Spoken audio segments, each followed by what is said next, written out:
Hello दोस्तों, नमस्कार।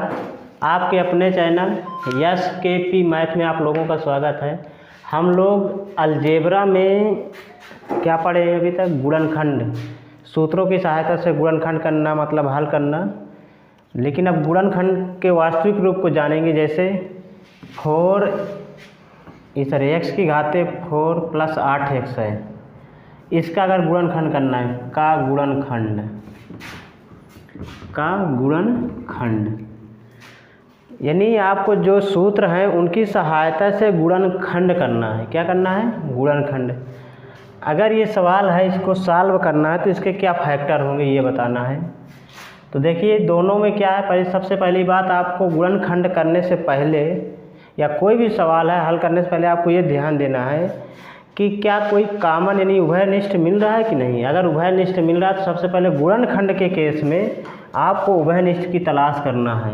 अगर उभयनिष्ठ मिल रहा है तो उसके बाद आगे की प्रक्रिया करेंगे। ठीक, सबसे पहले आपका दिमाग कहाँ जाना चाहिए? उभयनिष्ठ। अगर उभयनिष्ठ मिल रहा है यानी कॉमन मिल रहा है तो सबसे पहले कॉमन खींचिए। उसके बाद फिर दिमाग जाना चाहिए कि कौन सा सूत्र लगेगा, उसको लगाना है। अगर सूत्र नहीं लगता है तो फिर एडवांस लगाएंगे, मतलब कुछ जोड़ घटाना या गुणा भाग करके उसको सूत्र के रूप में कन्वर्ट करेंगे। 3 बातें आपको ध्यान रखना है। सबसे पहले कॉमन लेना, फिर सूत्र का प्रयोग करना। अगर सूत्र नहीं बन रहा तो सूत्र के फॉर्म में उसको रखना। ठीक, तो सबसे पहले इसमें देखिए क्या है।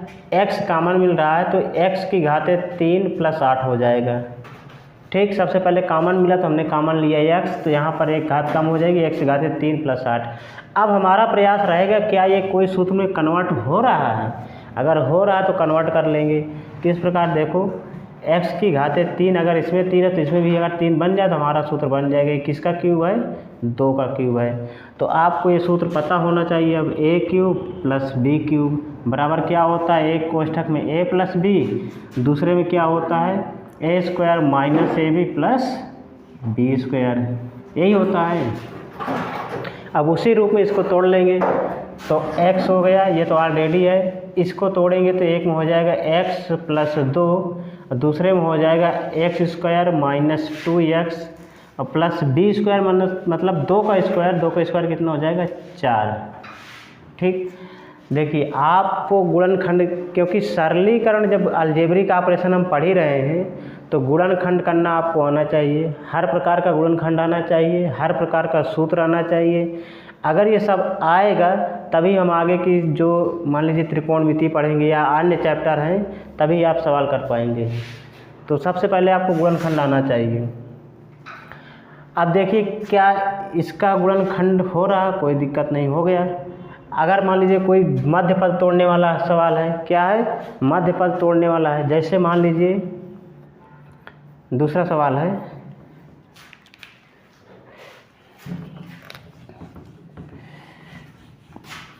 आपको सूत्र आना चाहिए, उसके बाद गुणनखंड आना चाहिए। मध्य पद को तोड़कर जैसे 2 घात समीकरण होता है, x² - का 10x - का 75। मान लीजिए ये एक सवाल है, इसका गुणनखंड करना है। क्या करना है?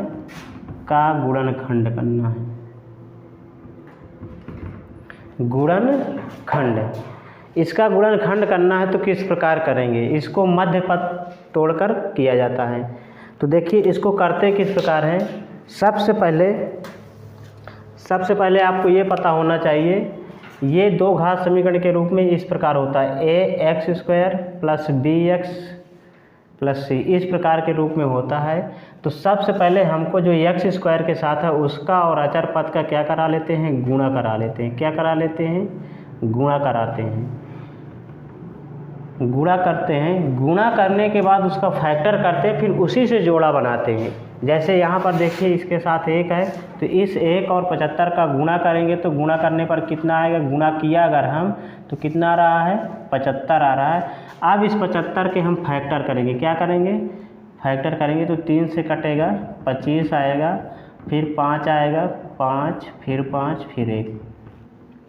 देखिए भले आप लोगों को, कुछ लोगों को आ रहा होगा, लेकिन हमारा जो मकसद है कि शून्य से, जिसको गुणनखंड करना नहीं आता वो कैसे करेगा। तो देखिए 3 से काटेंगे 25 आएगा, फिर 5 से तो आपको ऐसा सेट करना है, इन्हीं गुणनखंड जो बीच वाली संख्या है, इन्हीं संख्याओं की सहायता से ही ये इस वाली संख्या को लाना है। अदर से आपको कोई दिमाग नहीं लगाना है। क्या करना है, 5 5 3 अगर कभी ना हो तो एक भी आप मान सकते हैं, हर उसमें एक माना जाता है। ठीक, हर एक गुणनखंड में एक रहता है, क्योंकि ऑलरेडी एक गुणनखंड होता है सबका। तो 3 5 5 1 गुणा करने पर या जोड़, यहाँ पर क्या है, गुणा करने पर 75 आएगा जो कि ये है, और जोड़ने या घटाने पर यहाँ पर 10 आ जाना चाहिए। क्या आ जाना चाहिए, 10। तो किस प्रकार 10 आएगा, ये 10 लाने के लिए आप इसी का प्रयोग करेंगे, कोई अन्य संख्या अपने दिमाग में नहीं सोच सकते। ठीक, हमेशा ध्यान आपको यही रखना है, जो गुणनखंड करने की मतलब एक्स स्क्वायर के साथ जो संख्या है, जो अचर पद है, इनका दोनों का गुणा कराने के बाद गुणनखंड करेंगे। जो गुणनखंड में आएंगे उन्हीं की सहायता से बीच वाली संख्या को सेट करना है। किस प्रकार करेंगे, देखिए, जैसे ये 10 हमको लाना है तो हम कैसे दिमाग लगाएंगे। अगर हम इन दोनों को साथ में रख लें और इनको साथ में, एक हर गुणनखंड में एक रहेगा, एक चाहो तो लिखो, ना चाहो तो ना लिखो। कभी कभी आवश्यकता पड़ती है कि इसलिए हमने एक बताया। ठीक, तो देखिए, अगर 3 5 15 हम कर लें और ये 5 करने 5 ही रहेगा। अगर 5 में 15 में 5 जोड़ेंगे तो 20 आएगा, जबकि हमको 20 नहीं 10 लाना है। तो हम क्या करेंगे, घटा लेंगे। क्या करेंगे, घटा लेंगे, तो क्या हो जाएगा, अपना 10 आ जाएगा। यानी कहने का मतलब यहीं से आपका सेट होगा। अगर उसका गुणनखंड हो रहा है तो यहीं से सेट होगा। तो अब देखिए इसको किस प्रकार लिखेंगे, एक्स स्क्वायर माइनस, हमें 10 है, 10 को भाई या तो कोई देखिए 15 माइनस 5 लिख ले, क्या बुरी बात है। 5 15 में से 5 के 10 है तो लिखा, हम कोई नया जादू तो नहीं कर लिए है वही चीज़ है। तो वही चीज़, जैसे 5 है, 5 के आपको फुटकर लेना तो 2 + 3 2 2 के ले लीजिए, मतलब 2 3 5 हो सकता है, 2 2 3 2 हो सकता है, या 4 1 हो सकता है, इस प्रकार जैसा भी है। अब ऐसी संख्या लेना है, जो ये संख्याएं यहाँ पर लेंगे वो क्या होना चाहिए, जोड़ने पर भी होना चाहिए, गुणा करने पर होना चाहिए, तभी आपका सवाल सही है। कैसे, देखिए, अगर हम इनको 15 और 5 घटा लेते हैं तो 10 आ रहा है जो कि बीच में है। अगर 15 और 5 का हम गुणा कर लें तो 15 × 5 = 75 है, जो कि यहाँ आना चाहिए। दोनों चीज़ होना चाहिए, जोड़ने पर या घटाने पर बीच वाली संख्या आनी चाहिए, और गुणा करने पर, इन्हीं दोनों का गुणा करने पर ये वाली संख्या, मतलब इसका और इसका गुणा होना चाहिए। ये आपको ध्यान रखना है। ठीक, उसके बाद आगे बढ़ेंगे। ये x लिखा है, x लिख देंगे, -75 लिखा, -75 लिख देंगे। मतलब यही बीच वाले को आपको सेट करना है। अभी अंदर x का गुणा करा लेंगे तो देखिए एक्स स्क्वायर, ये माइनस का भी गुणा होगा तो माइनस का 15x, ये ऋण का कितना हो जाएगा, प्लस, और 5x हो जाएगा माइनस का 75। यानी कुल मिला के आपको ये पता होना चाहिए कि 3 पद होंगे, 3 से आपको 4 पद बनाना है। क्या बनाना है, 4 पद। अब उसके बाद इसमें 4 पद हो गए तो आपको 2 2 का जोड़ा बन जाएगा। ये अलग हो कर लो, इसको अलग कर लो। अब इसमें जो भी आपको उभयनिष्ठ मिल जाए, इन दोनों में जो भी उभयनिष्ठ मिल जाए, इसमें देखिए क्या मिलेगा, x मिलेगा। अगर हम x कॉमन ले लें तो यहाँ से x बचेगा और यहाँ से -15 बचेगा। ठीक, उसके बाद इन दोनों में क्या मिलेगा, 5 मिलेगा, प्लस का 5 मिलेगा। हमेशा यही वाला कॉमन लेंगे जो यहाँ पर चिन्ह रहेगा। ठीक, अगर प्लस का है 5 कॉमन तो यहाँ से x बचेगा, 5 करने 5 5 15 × 5 = 75, मतलब 15 आ जाएगा। कितना हो जाएगा, 15 आ जाएगा। देखिए, अगर आपको 3 पद दिया, मध्य पद को तोड़ेंगे तो 4 पद आएंगे। 4 पद के बाद अगर आप कॉमन लेंगे तो जो ब्रैकेट में आता, अगर ये वाला पार्ट और ये वाला पार्ट सेम है चिन्ह सहित, x - 15 x - 15, तभी आपका सवाल सही है, अन्यथा सवाल गलत है। अगर प्लस माइनस की भी मिस्टेक है तो मतलब सवाल गलत है। ठीक, तो ये कॉमन, यानी ये वाली जो संख्याएं आ रही है दोनों में सेम आनी चाहिए, यहाँ पर भी कॉमन लेने पर और यहाँ पर भी। तो हमारा सवाल सही है, क्योंकि x - 15 यहाँ भी आ रहा है, x - 15 यहाँ भी आ रही है। ठीक, तो अब ये 2 बार आया तो मतलब x - 15 आपका उभयनिष्ठ यहाँ पर भी हो गया। तो यहाँ से केवल x बचा और यहाँ पर +5 बचा, x + 5, ये आपका गुणनखंड होगा। देखिए, मध्य पद का गुणनखंड करना आसान होता है, बशर्ते आपको समझ में आना चाहिए कि एक्स स्क्वायर का गुणांक और अचर पद का पहले गुणा कराएंगे, उसका फैक्टर करेंगे, उसकी सहायता से जोड़ या घटाकर बीच वाली संख्या ऐड करेंगे, उसके बाद कॉमन लेंगे, फिर 2 पद में गुणनखंड हो जाएगा। ठीक।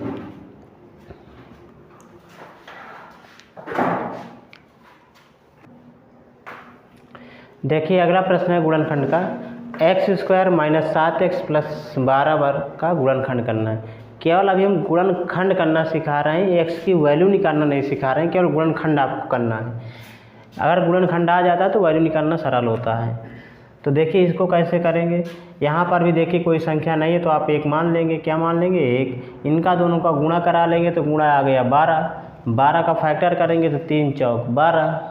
ठीक, अब देखिए इस तरह होगा 2 2 3। ठीक, 12 के अगर गुणनखंड किया जाए 2 छंग 12 और 2 3 6 3। ठीक, इसी से आपको 7 लाना है। क्या लाना है? 7 लाना है। क्या लाना है? 7। तो 2 दूनी कितना हो गया? 4, और 3 को अकेले रख लेंगे तो 4 3 7 हो गया, और 4 3 का गुणा क्या हो गया? 12। ठीक, तो किस प्रकार करेंगे? x² माइनस को क्या हो जाएगा? 4 प्लस 3, और यहाँ पर x रख लेंगे और प्लस 12। कैसे? गुणनखंड किया तो 2 2 4 आया, 4 2 को साथ में लिख लिया 4 हो गया, 3 को अकेले रख लिया। अच्छा, 4 का 3 में गुणा करेंगे तो 4 3 12 आ ही रहा है, 4 3 7 आ रहा है, दोनों सेट हो गया। ठीक, अब उसके बाद गुणनखंड कर लेंगे। x² माइनस का 4x, फिर माइनस का गुणा होगा माइनस का 3x और प्लस 12। अब देखिए 3 पद से 4 पद में हम आ चुके हैं, तो x कॉमन ले लेंगे तो x माइनस 4 हो जाएगा। यहाँ से जो इसके साथ होगी तीसरे वाले पद के साथ जो होगा उसी को कॉमन लेते हैं, तो माइनस का 3 कॉमन लेंगे तो यहाँ माइनस माइनस कैंसिल, तो प्लस का x हो जाएगा, यहाँ धन ऋण का ऋण हो जाएगा, और 3 चौक 12। देखिए यहाँ x माइनस 4 और x माइनस 4 सेम है, तो पुनः कॉमन ले लेंगे और बचेगा क्या? यहाँ से x बचेगा, यहाँ से माइनस का 3 बचेगा। ये आपका फैक्टर होगा, यानी मध्य पद को तोड़कर आपको गुणनखंड करना आना चाहिए। इससे संबंधित सवाल आपको आगे करना है।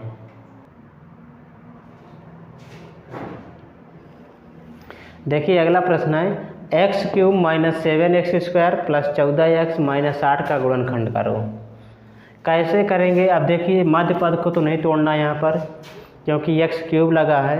मध्य पद वाला कब तोड़ सकते हैं? जब वो x की घात 2 के रूप में हो या उस रूप में बन जाए।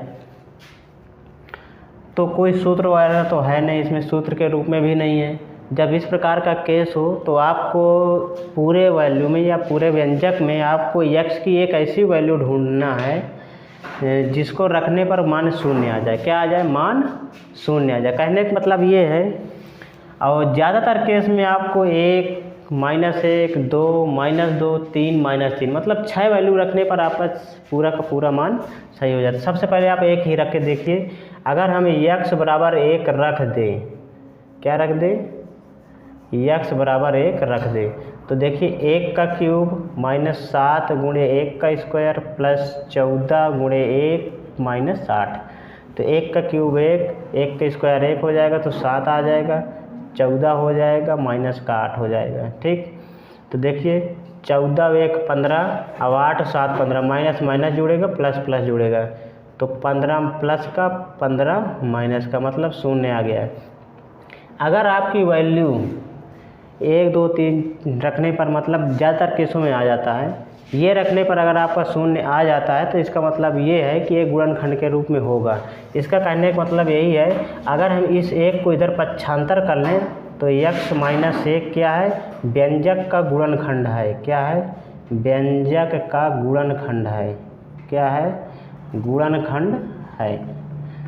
जाहिर सी बात है, अगर x की पावर 3 लगा है तो x के 3 वैल्यू आएंगे, तो एक वैल्यू तो आ चुकी है जो कि 1 है, अभी 2 वैल्यू निकालना बाकी है। ठीक, अब जब ये आप कर लेंगे तो जो गुणनखंड के रूप में आपको प्राप्त होगा उसको आप भाग देना चाहिए। देखिए बहुपद का भाग भी आपको होना चाहिए, तो x माइनस 1 का भाग देना है, किस में देना है? x³ माइनस 7x² और प्लस 14x माइनस 8, इसमें भाग देना है। तो देखिए कितनी बार भाग जाएगा। सबसे पहले बड़ी घात को क्रम से रूप में लिखते हैं, क्रम के रूप में है 3 2 1 इस तरह है, यानी आपको अवरोही क्रम में या आरोही क्रम में रख के ही भाग देना होता है। अब देखिए भाग कितनी बार जाएगा, यहाँ पर 3 है, यहाँ पर 1 घात है तो 2 बार, मतलब x की घातें 2 बार आप ले जाएंगे तो इसका यहाँ पर मल्टीप्लाई होगा, तो x की घातें 3 माइनस x² हो जाएगा। अब देखिए चिन्ह बदल लेंगे, यहाँ पर माइनस यहाँ पर प्लस, ये दोनों कैंसिल। यहाँ से देखिए प्लस का ये माना जाएगा, जो चिन्ह बदला जाता है वही माना जाता है। तो यहाँ पर एक्स स्क्वायर, यहाँ पर 7x² मतलब यहाँ पर एक छिपा होता है, तो 7 से 1 कम हो जाएगा तो माइनस का 6x² बचेगा। आगे की संख्या सेम उतार लेंगे, 14x - 8। ठीक, उसके बाद फिर भाग देखेंगे, यहाँ पर घात 1 है, यहाँ पर घात 2 है, तो संख्या में 6 है, यहाँ पर 1 है, तो 6 बार तो जाना जाना संख्या में है, लेकिन x बार जाएगा। अब माइनस का चिन्ह, जो चिन्ह यहाँ लगा रहेगा उतनी बार भाग ले जाएंगे, माइनस का 6x बार। देखिए माइनस लगा तो माइनस बार, 6 है यहाँ पर एक संख्या, तो 1 छक्के 6, 6 बार गया, और x की घात 2 है यहाँ पर 1 है, तो 1 गुणा करने पर आ ही जाएगा, तो मतलब 6x ले जाएंगे। अब इसका यहाँ गुणा कराएंगे तो माइनस का 6x² और माइनस का प्लस हो जाएगा, तो 6 करने 6x हो जाएगा। ठीक, फिर यहाँ पर चिन्ह बदलेंगे, माइनस है तो माइनस का प्लस हो जाएगा, प्लस है तो माइनस हो जाएगा, ये दोनों फिर कैंसिल हो जाएंगे। ऐसी संख्या यहाँ पर खोजते हैं कि ये दोनों कैंसिल हो जाए, पहली वाली संख्या। अब देखिए 14 से 6 घटा लेंगे, क्योंकि माइनस है तो कितना हो गया, प्लस का, बड़ी संख्या 14 है, 14 से 6 गया तो कितना हो गया, 8x और माइनस का 8। अब हम भाग कितनी बार ले जा सकते हैं, यहाँ पर 1 है तो 1 का पहाड़ा 8 बार, मतलब 8 बार जाएगा। x यहाँ भी सम्मिलित है, यहाँ पर भी सम्मिलित है, केवल 8 बार जाएगी। कितनी बार जाएगा, प्लस का 8 बार। कितनी बार, प्लस का 8 बार। 8 का गुणा यहाँ पर कराएंगे तो 8x हो जाएगा, 8x और माइनस का 8। चिन्ह देखिए बदल लेंगे, माइनस हो जाएगा और यहाँ पर प्लस हो जाएगी, ये दोनों कैंसिल हो जाएगी, मतलब 0 हो गया, पूरा कट गया, मतलब विभाज्य हो गया, तो x² - 6x + 8 आ गया। अब देखिए अभी आपकी कहानी ख़त्म नहीं हुई, हम बेसिक से पढ़ा रहे हैं, कोई ट्रिक नहीं है, ट्रिक बाद में बताएंगे, लेकिन पहले आप बेसिक से करना सीखिए। ठीक, तो इसका जो फैक्टर होगा, एक फैक्टर तो ये हो गया x - 1 जो हम पहले निकाल चुके हैं। उसके बाद एक फैक्टर ये आया जो आपका भागफल के रूप में आया, x² माइनस का 6x प्लस का 8। ठीक, अब ये तो गुणनखंड है ही ऑलरेडी, अब इसका केवल मध्यपद, मतलब 3 घात वाले को पहले 2 घात वाले के रूप में चेंज करना है। क्या करना है, चेंज करना है। आप सबसे पहले क्या करेंगे, गुणा करने पर 8 आना चाहिए, जोड़ने घटाने पर 6 आना चाहिए। तो आपको मुझे बानी होना चाहिए 4 दूनी 8, 4 2 6। ठीक, मुझे बानी आना चाहिए, जिसको नहीं आता वो यहाँ पर गुणनखंड करके 8 का सेट करेगा अपना। तो x - 1 हो गया, यहाँ पर इसका गुणनखंड करेंगे तो x² 4 + 2, 6 को क्या लिख लें, 4 + 2, क्योंकि 4 2 6 हो रहा है, 4 दूनी 8 हो रहा है, x साथ में रहेगा, 8 हो गया, x - 1 और इसका गुणनखंड करेंगे आगे तो x² माइनस का 4x माइनस का 2x + 8, x - 1 है, फिर यहाँ पर कॉमन क्या मिलेगा, x, तो x - 4 आ गया, यहाँ पर -2 हो जाएगा, तो x - 4, ये दोनों सेम आएंगे तभी आपका सवाल सही है। x - 1, यहाँ से देखिए x - 4 दोबारा कॉमन ले लेंगे, बचेगा क्या, x - 2, 1 2 3, 3 घात का था तो 3 गुणनखंड होना अनिवार्य है। ठीक,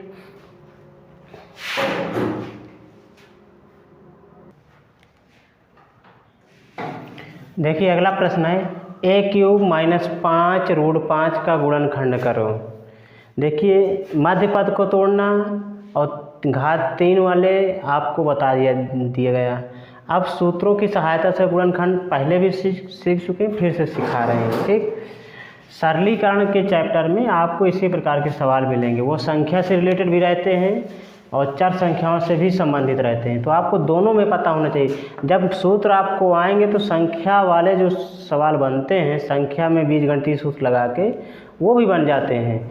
तो देखिए सबसे पहले इसको क्या करेंगे, आपको यहीं पर ये संकेत दे रहा है कि भैया हम 3 घात में हैं। किस घात में हैं, 3। तो ये कहता है अगर हम 3 घात में, तो भैया यू का 3 घात में सेट करना है। संख्या को कभी भी घात 3 के रूप में लिख के नहीं देगा, आपको बनाना पड़ेगा। तो देखिए अब √5 को तो कर नहीं सकते, इसका तो कर ही नहीं सकते, इसको 2 बार √5 में लिख सकते हैं इस प्रकार।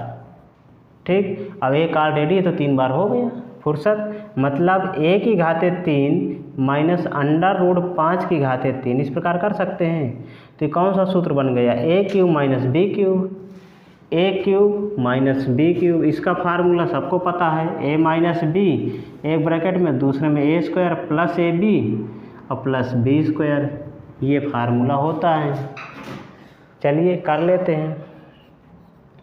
तो एक ब्रैकेट में हो जाएगा a माइनस रूट 5 और दूसरे वाले ब्रैकेट में हो जाएगा a square plus a into root 5 और प्लस रूट 5 का स्क्वायर।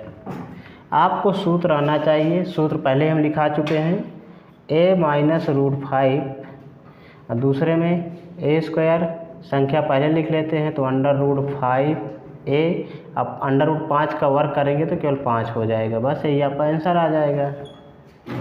देखिए समझने की बात है, घबराने की बात नहीं, आपको सेट करना है। संकेत यहाँ पर चर राशि आपको पहले बता देगी कि हमको किस रूप में तोड़ना है। हमेशा एक चर राशि दी रहेगी, अगर नहीं दी रही तो एक कोई संख्या दी रहेगी कि जो उस सूत्र को फॉलो करती होगी।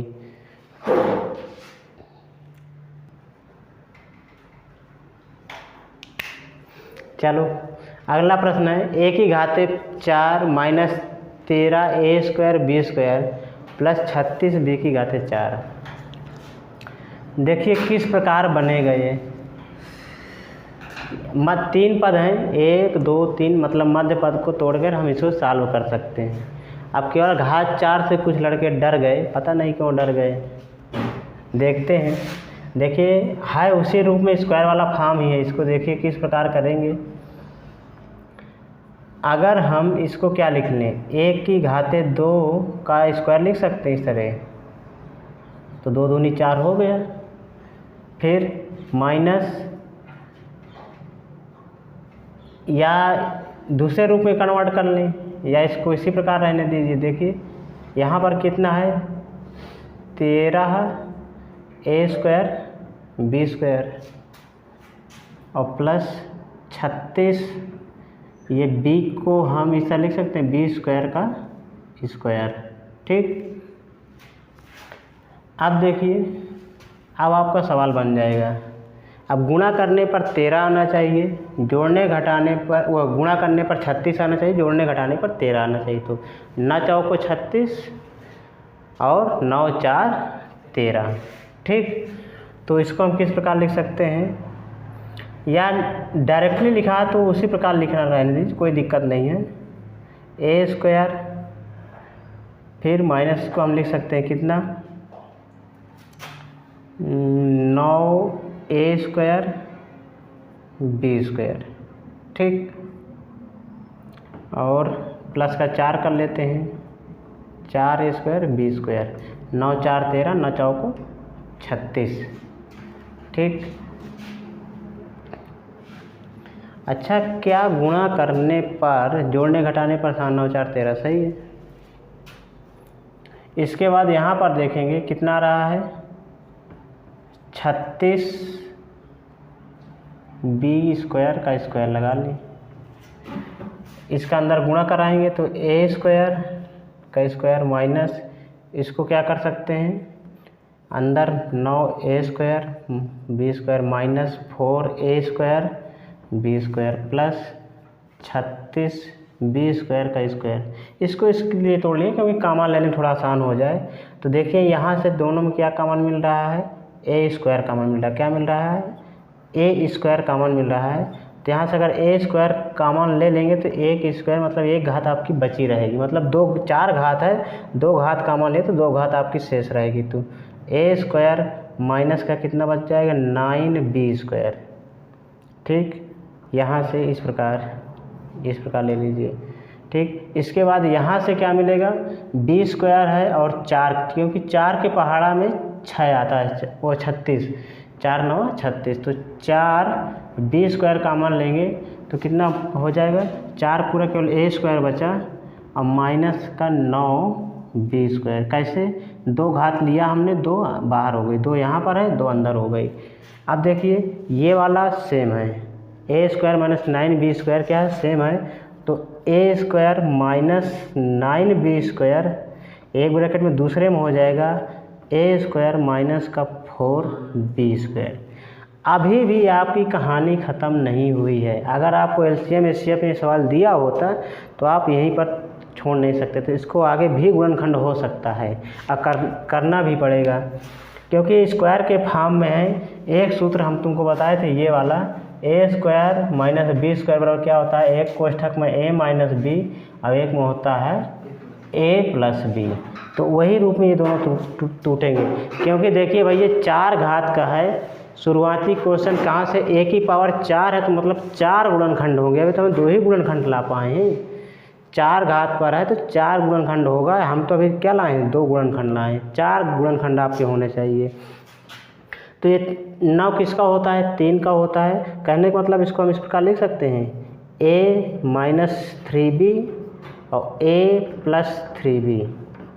क्यों, क्योंकि ये a स्क्वायर हो गया और इसको 3b स्क्वायर मान सकते हैं, तो 3 3 का 9 b स्क्वायर हो जाएगा। तो एक कोष्ठक में माइनस के साथ, एक कोष्ठक में प्लस के साथ। इसी प्रकार इसको लिख सकते हैं a square minus 2b square लिख सकते हैं, तो एक में माइनस के साथ, एक में प्लस के साथ a माइनस 2b हो जाएगा और a प्लस 2b हो जाएगा, a प्लस 2b। आप देखिए आप गुणनखंड संभव नहीं है। अब 4 हो गए, 1 2 3 4, ठीक। तो इस प्रकार इसका गुणनखंड होगा। सबसे पहले ये वाला सूत्र आपको पता होना चाहिए, ए स्क्वायर माइनस बी स्क्वायर बराबर, एक कोष्ठक में a माइनस बी, दूसरे में a प्लस बी। 4 घात का है तो 4 गुणनखंड यानी 4 वैल्यू आएंगी। अगर 3 घात का है तो 3 गुणनखंड मतलब 3 वैल्यू आएंगी। अगर 2 घात का है तो 2 वैल्यू आएंगी। अगर रेखीय मतलब 1 घात का तो 1 वैल्यू आएगी। जितनी घात आपको समीकरण में लगी होगी उतने वैल्यू आपकी आएंगी, ये आपको ध्यान रखना है। देखिए अगला प्रश्न है, ए स्क्वायर माइनस 16 का गुणनखंड करो। 4 घात का है मतलब 4 वैल्यू आएंगी। किस प्रकार आएंगी ये आपको हल करना है, ठीक। तो अभी एक सूत्र बताए थे, ए स्क्वायर माइनस बी स्क्वायर बराबर क्या होता है, एक में ए माइनस बी, एक में ए प्लस बी, ठीक। ये गुणनखंड होता है, यही सूत्र इसमें लगेगा। सबसे पहले बात आपको ये सोचना है कि 4 घात में दिया है और हमारे पास 2 घात का सूत्र होता है। 4 घात में दिया, हमारे पास सूत्र किसका, 2 घात का। तो हम इसको 2 घात के रूप में कन्वर्ट कर लेंगे। किस प्रकार, ए स्क्वायर का स्क्वायर हो जाएगा, 16 है, 16 4 का स्क्वायर होता है तो मतलब 2 का कर लेंगे इसको, 2 की घाते 2 और का स्क्वायर, इस प्रकार, ठीक। 2 दूनी 4 और 4 चौक 16, इस प्रकार हो जाएगा। तो पहले ऊपर वाली घात को सॉल्व करेंगे। किसको करेंगे, ऊपर वाली घात को। तो एक बार टूटेगा किसमें, ए स्क्वायर माइनस 2 का स्क्वायर, एक बार इस तरह हो जाएगा ए स्क्वायर प्लस 2 का स्क्वायर, 2 बार टूट गया। इसके बाद देखिए प्लस वाले का कोई सूत्र नहीं होता है, प्लस वाले का कोई गुणनखंड का सूत्र नहीं होता, केवल कन्वर्ट कर सकते हैं। लेकिन माइनस वाले का तो सूत्र होता है, इसको तोड़ सकते हैं। तो ये फिर टूटेगा तो a यानी एक बार प्लस में एक बार माइनस में, a माइनस 2 हो जाएगा, a प्लस 2 हो जाएगा। ये इसके गुणनखंड हैं, याद रखिएगा। और ये अपना अलग रहेगा, a स्क्वायर प्लस 2 का कितना हो जाए 4। देखिए एक वैल्यू, 2 वैल्यू, इसमें 2 वैल्यू, क्योंकि घात 2 लगी, 2 वैल्यू हैं तो 4 वैल्यू हो गई। ये आपका गुणनखंड होगा। देखिए गुणनखंड हम इसलिए सिखा रहे हैं क्योंकि इससे संबंधित आपके जो सवाल बनते हैं, बाद में पता लगा ये सवाल दे दिए, इसके बटे दे दिए ये वाले ऑप्शन में, तो 1 2 ऑप्शन कट जाएगा, वो आंसर आ जाएगा। तो गुणनखंड आपको सीखना है सूत्रों की सहायता से। किसकी सहायता से, सूत्रों की सहायता से। तो आज की क्लास बस यहीं तक। आप लोग पढ़ते रहिए, पढ़ते रहिए, पढ़ते रहिए, पढ़ते रहिए।